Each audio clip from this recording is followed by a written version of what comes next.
অক্ষয় শব্দটির আক্ষরিক অর্থ হল কোনো প্রকার ক্ষয় বা বিকার নেই। তাহলে অক্ষয় তৃতীয়া ব্যাপারটি আসলে কি? তৃতীয়া যা কিনা অক্ষয় বা যার কোনো ক্ষয় নেই। প্রতি বছর বৈশাখ মাসে শুক্লপক্ষের তৃতীয়া তিথিটিকে বলা হয় অক্ষয় তৃতীয়া। এই তিথিকে অক্ষয় তিথ বা পরশুরাম জয়ন্তীও বলা হয়ে থাকে। এটি একটি বছরের এক গুরুত্বপূর্ণ দিন। আবার সেই দিন যদি হয় সোমবার এবং রোহিণী নক্ষত্র সমাসীন, তবে তো কথাই নেই, দিনটি আরও তাৎপর্যপূর্ণ হয়ে ওঠে। বৈশাখ মাসের এই বিশেষ দিনটিতে দেখা গেছে বহুবিধ মহতী কর্মের সূচনার পরম্পরা।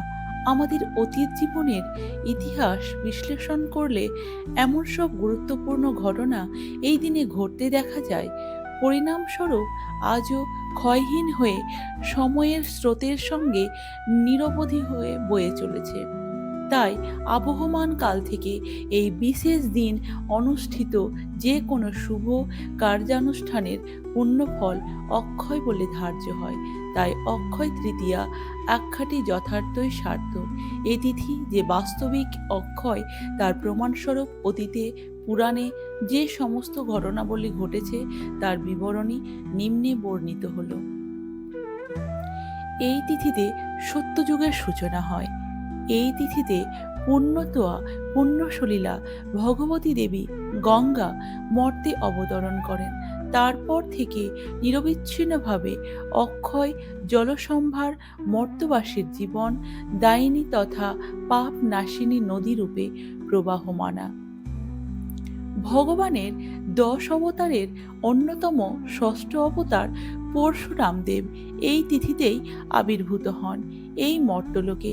তিনি তো চিরঞ্জীবী, অমর, অক্ষয় আয়ু নিয়ে আজও মর্তচারী।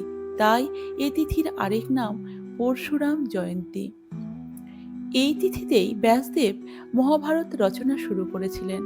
মহাভারতে মধ্য থেকে 25 থেকে 42 পর্যন্ত 18 অধ্যায় গীতায় ভগবান শ্রীকৃষ্ণের বাণী রয়েছে, যা অনন্তকাল হতে আমাদের ভবসাগর উত্তোলনের অক্ষয় পথ প্রদর্শক। দেবী পার্বতীর অপর আরেক রূপ মা অন্নপূর্ণা এই তিথিতেই আবির্ভূত হয়ে মহাদেবকে অন্ন ভিক্ষা দেন। তারপর থেকে তিনি অন্নের অক্ষয় উৎসস্বরূপা দেবী রূপে পূজিতা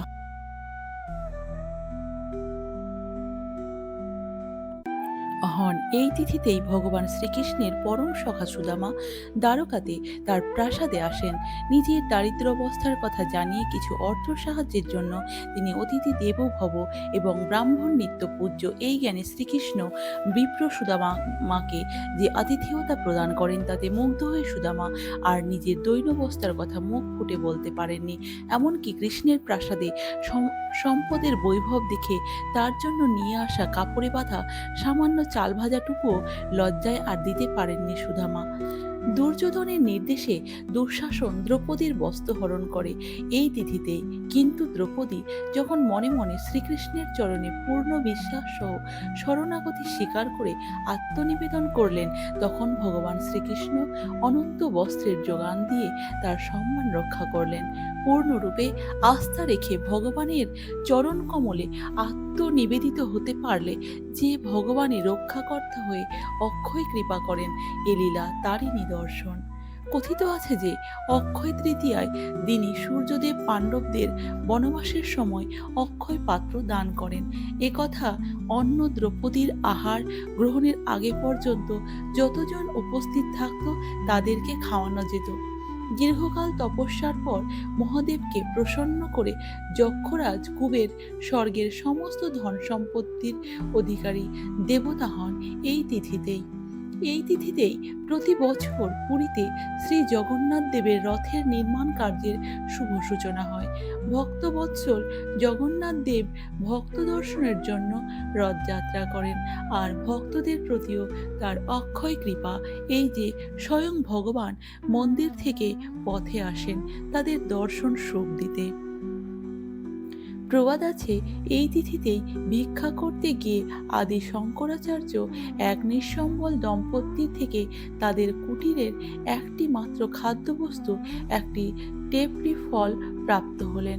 নিদারুণ দৈন্যাবস্থা সত্ত্বেও ক্ষুধায় কাতর দম্পতি ভিক্ষাদানে এমন আগ্রহ দেখে শঙ্করাচার্য কলকাধার নামক বিখ্যাত শ্লোকটি রচনা করলেন, যা তার এক অক্ষয় কীর্তি। গোয়া ও কেরল এই তিথিতেই পরশুরাম ক্ষেত্র নামে চিহ্নিত হয়। অক্ষয় তৃতীয়ার দিনক্ষণ লক্ষ্মী নারায়ণের আরাধনা এবং নতুন জিনিস কেনার জন্য এই দিনটিকে সেরা মনে করা হয়। কথিত আছে, এই শুভ তিথিতে কেনা জিনিসের ফল চিরস্থায়ী হয়। হিন্দু ধর্মে প্রায় সারা বছরই নানা উৎসব পালিত হয়ে থাকে, যার মধ্যে একটি গুরুত্বপূর্ণ উৎসব হল অক্ষয় তৃতীয়া উৎসব। বৈশাখ মাসের শুক্লপক্ষের তৃতীয়া তিথিতে পালিত হয় অক্ষয় তৃতীয়া উৎসব। বিশ্বাস অনুযায়ী যে কোনো কাজ সম্পন্ন করার জন্য এই দিনটিকে অত্যন্ত শুভ বলে মনে করা হয়। লক্ষ্মী নারায়ণের আরাধনা এবং নতুন জিনিস কেনার জন্য এই দিনটিকে সেরা বলে বিবেচনা করা হয়। কথিত আছে, এই শুভ তিথিতে কেনা জিনিসের ফল চিরস্থায়ী হয়। বিশেষ করে এ দিনটিতে সোনা কেনা খুবই শুভ। অক্ষয় তৃতীয়া 2025 দিনক্ষণ আগামী 30শে এপ্রিল বুধবার, বাংলায় 16ই বৈশাখ অক্ষয় তৃতীয়ার শুভ তিথি। অক্ষয় তৃতীয়া তিথি কতক্ষণ থাকবে? 29শে এপ্রিল সন্ধ্যা 8:22:54 থেকে 30শে এপ্রিল সন্ধ্যা 6:10:46 পর্যন্ত এই অক্ষয় তৃতীয়া থাকবে। সোনা কেনার শুভ সময় 30শে এপ্রিল সকাল 5টা থেকে 5:41 থেকে বেলা 2:12 পর্যন্ত থাকবে সোনা কেনার শুভ সময়। অক্ষয় তৃতীয়ার রীতিনীতি সংস্কৃত অনুসারে অক্ষয় শব্দের অর্থ হল যার কোনো ক্ষয় নেই, অর্থাৎ যা কখনো শেষ হয় না। তাই মনে করা হয় অক্ষয় তৃতীয়ায় করা যে কোনো কাজ অক্ষয় থাকে। সেই সঙ্গে শাস্ত্রমতে অক্ষয় তৃতীয়া সুখ প্রদানকারী এবং পাপ নাশকারী তিথি। অক্ষয় তৃতীয়ার দিন ব্যবসায়ীগণ লক্ষ্মী গণেশ পুজোর আয়োজন করেন। অনেকে দোকানে এদিন হালখা দেওয়া হয়। শুধু দোকানে নয়, এছাড়াও অনেক বাড়িতে পুজো করেন। এছাড়া বিভিন্ন মন্দিরে এদিন ভক্তেরা ভিড় জমান। বিশ্বাস করা হয় যে এদিন সোনা কিনলে পরিবারে সুখ সমৃদ্ধি ঘটে। অক্ষয় তৃতীয়ায় এমন কাজ করুন যার জন্য আপনার পুণ্য দেবে। এদিন ঈশ্বরের উপাসনা ও ধ্যান করুন। নিজের আচরণ মিষ্টি রাখুন। সম্ভব হলে কাউকে সাহায্য করুন। যারা আপনার দরজায় খালি হাতে আসে তাদের দূরে সরিয়ে দেবেন না। তাদের অনুদান দিতে ভুলবেন না। অক্ষয় তৃতীয়ায় সোনা বা মূল্যবান জিনিস কেনা অত্যন্ত শুভ বলে মনে করা হয়। অক্ষয় তৃতীয়া কেন এত গুরুত্বপূর্ণ? এই পুজোর সঙ্গে জড়িয়ে রয়েছে কয়েকটি পুরাণের কথা। শোনা যায়, মহাভারতে কৌরবদের কাছে পাশা খেলায় হেরে গিয়ে 12 বছরের জন্য বনবাস ও 1 বছরের জন্য অজ্ঞাতবাসে যেতে বাধ্য হয়েছিল পাণ্ডবরা।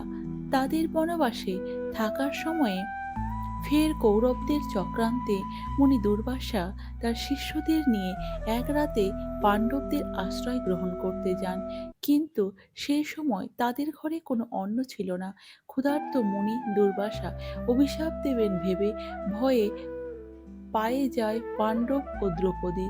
ঠিক সেই সময়ে ভগবান শ্রীকৃষ্ণ এসে হাড়ির তলায় লেগে থাকা একটি মাত্র চালের দানা খেয়ে নেন। আর অবাক করা বিষয়, তাতেই পেট ভরে যায় দুর্বাসা ও তার শিষ্যদের। দুর্বাসার অভিশাপ থেকে এই অক্ষয় তৃতীয়ার দিনই শ্রীকৃষ্ণ পাণ্ডবদের রক্ষা করেছিলেন। তাই এই দিনটিকে অত্যন্ত শুভ বলে মনে করা হয়। আবার অন্য একটি চলতি পৌরাণিক কথা অনুসারে বিষ্ণুর নবম অবতার কৃষ্ণ দ্বাপর যুগে জন্মগ্রহণ করেন মর্ত্যলোকে। তার সুদামা নামে এক অত্যন্ত দরিদ্র ব্রাহ্মণ বন্ধু ছিল।